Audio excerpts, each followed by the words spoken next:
We are just outside of Escape from Gringotts in the wizarding world of Harry Potter at Universal Studios Orlando. And I'm going to show you everything you've ever wanted to know about this ride.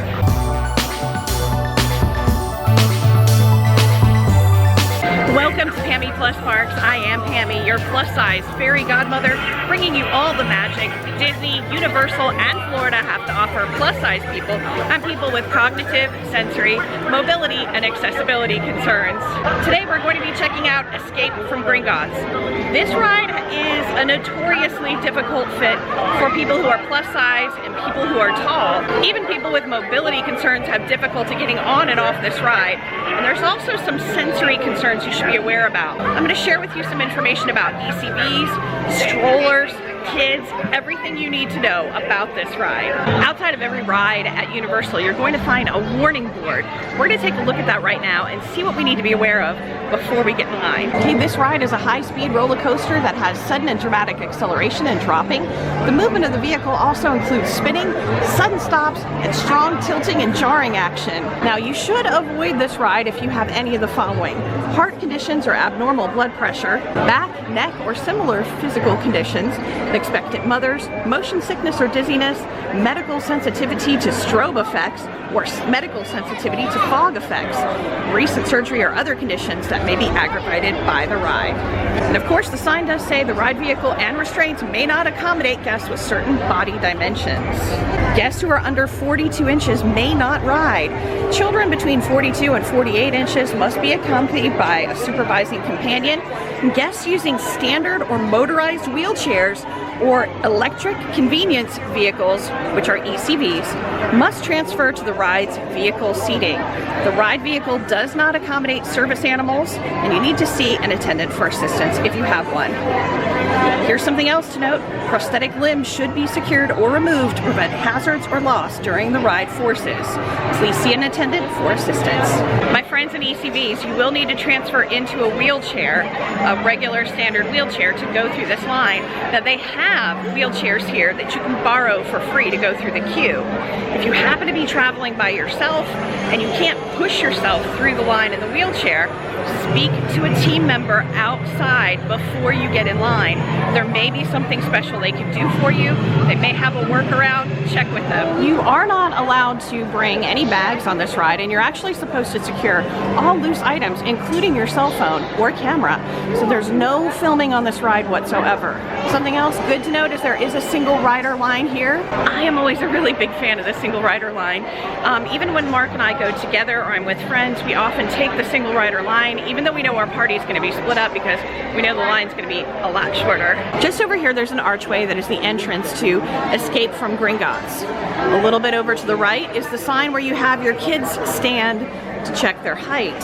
And then over to the right of that is the tester seat. Now, this tester seat behind me is in full view of all the crowds around me, but I'm gonna try it for you anyhow, just to see what it's like. You know what? Before I try out this seat, let me share with you some information about myself to help you better understand what my size is and whether or not this ride will work for you. I am 5 feet 4 inches tall, and today I weigh 335 pounds. I wear US women's sizes 24 through 28, and that's sizes 3X through 5X. I'm most comfortable in a 28 or a 4X. Okay, here's what the ride looks like when you're in it. This is my knees right here. They are right up against here, and apparently your knees are supposed to fit into that slot, each of these slots, and my knees don't. This lap bar has a dip in it right here, which would stick into your belly. Now watch what happens when I pull this down. It won't even come down at all for me. Nowhere near my lap whatsoever. I also want to point out how narrow the opening to get on the ride is. It's literally only about 2 hands wide, so maybe 10 inches across, and then even narrower here where the lap bar is, and the side of the seat. That's the seat, that's the lap bar. As you can see, very narrow. So I am looking at this as a total no-go. I can't get this lap bar to come down at all for me. It's not clear if the modified seat will work better. From what I understand, they do have seats that are modified slightly so that people who are a little taller and a little larger can fit a little more comfortably. But I don't know if it's that big a difference because my knees are right up against the restraint. I don't know what a tall person would do. My feet are right up against the front of the ride. This is a super tight squeeze. And I know getting out of this little entrance here, the little way to get on and off the ride, is so tight. I'm gonna have a hard time squeezing out of it. Now the seats themselves were not uncomfortable. Even with that dip up in the middle here, I felt it was pretty comfortable. I didn't feel too overly squeezed. And I felt like another person would fit next to me comfortably. It's just, this restraint is so close to the seat. Take a look. Take a look here. This is where your feet rest. This is where your legs are over here. There's literally just about 10 inches of room across for leg room. Not very much leg room at all. Okay, there's the green light showing how far down this restraint has to go in order to be safe. Look how far down it has to go. There's not a ton of room here between the seat and the top of the restraint.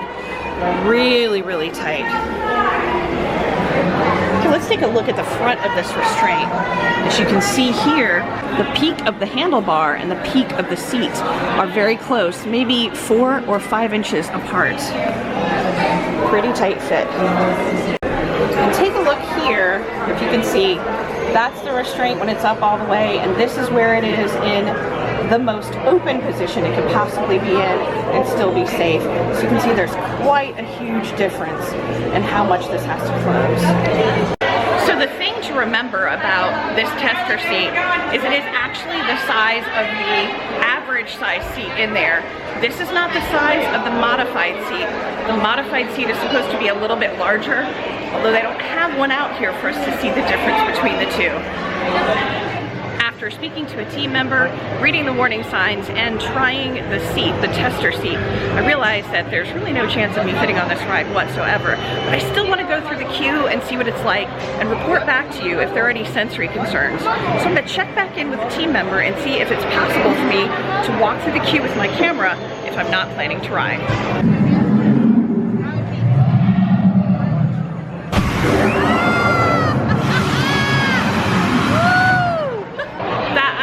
Actually hot. You really feel hot underneath that. All right, I double checked and I am allowed to bring my bag and my camera through the line as long as I promise not to go on the ride. So I will show you what the queue looks like inside. Let's have a look. Oh wow, it's nice and cool in here.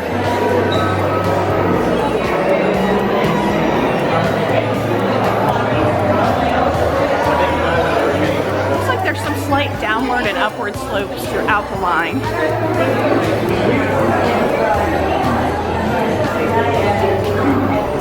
Oh, wow. The queue takes you back outside. No wonder why it was starting to feel so warm. It appears there are a number of fans throughout the outdoor portion of the queue. They're just not running today. And if you look down that way, the queue wraps all the way around outside. Whoa, look at how big this outdoor portion of the queue is. This is massive. You know, in all the videos that I've seen for this ride, I've never once seen anyone show that there's an outdoor portion of the queue. That is good to know, especially on super hot days or days when it's raining. Oh, wow.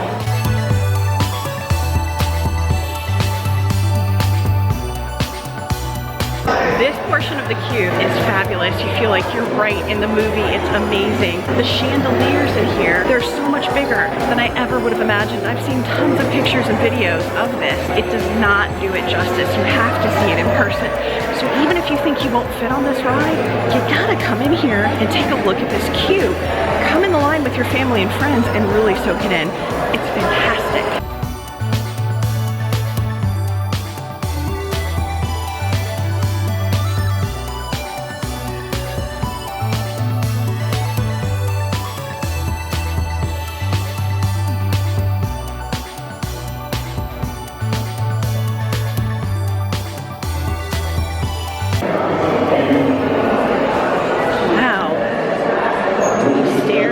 Down to the vault. Okay, we are leaving the main bank area, and it looks like we're headed down deep into the vaults. Oh, look at that, there's some vault doors right there. As you enter the ledger room, they have you pull off to the side and stop, and they take your photo ID. It's actually a souvenir photo that you get to purchase after the ride if you want to keep it. So far, that's the only sensory concern that I've got, because there is a flash on that camera. I imagine though, if you do have sensory concerns, you can let them know that you don't want to have your photo taken because you don't want that flash. Ooh, it looks like we've reached the offices of the bigwigs. There's these glass panel doors on either side of the queue, and sometimes you see shadows walking by, like there's someone in the office. Oh, look who's guarding the vault. Amazing. We're getting closer to the loading area. It looks like there's a little show. If you don't mind, I'll join you on your tour. We can all meet together. I'll meet you at your cart.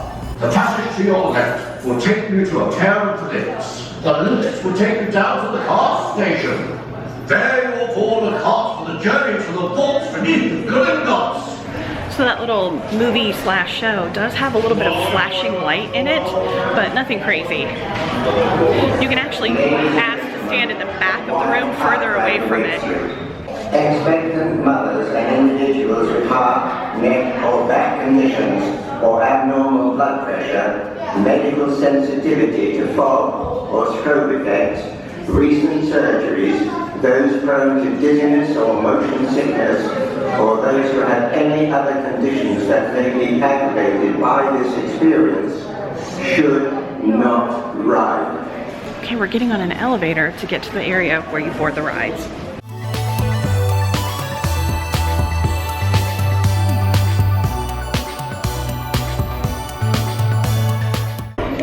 This is a really, really big, spacious elevator. Flashing lights.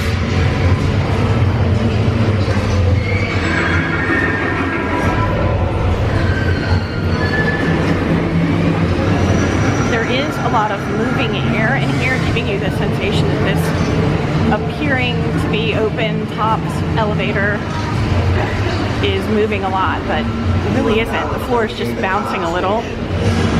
When you exit the lift, be sure to pick up a pair of safety goggles to be worn at all times during your ride. Wait until you're seated in your car before putting them on. In your row and quickly move down to the last seat. Each row seat Not riding. Okay. After you exit that elevator, if you're in a wheelchair, there's another elevator that they send you onto, and that elevator will take you to where you're boarding the ride. Now, the elevator itself bounced a little bit.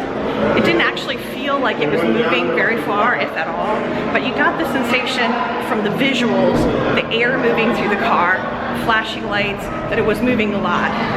That might be an issue for people who have some sensory concerns, or if you have motion sickness. You may want to let them know that you want to bail out before you get to that part of the ride. Okay, so now I'm just exiting out. They pointed out this way. I don't know where I'm going. I'm guessing that these stairs are the unloading area, and people kind of hang out here waiting for family members who are on the ride. They do have a rider switch available on this, and if you choose to do rider switch, let them know that before you get in line, and they'll direct you where to go, because there's an actual real waiting area for rider switch. Oh, check it out. This is where you can see your photos. this is the card that they gave me after they took my picture. So I guess I take that, hold it up here, let it scan. Here we go. Although I wasn't actually able to ride this ride, I think I got you some really, really good information and some good footage of the ride in action from the film that you see inside the ride. You can clearly see what the cars are like and what the motions are like. And I can definitely tell you from what I've seen in this ride, the line is fairly sensory friendly until you get to that elevator. If you can, I would ask to go through at least the lobby part and experience that. I think it's pretty amazing. Just because I was not able to fit this ride, I hope that you don't let that stop you from trying the ride, or at least going through the line and just absorbing all that amazing magic. Thank you for joining me today. I hope all your rides are magical. And remember, life is a roller coaster. Enjoy the ride.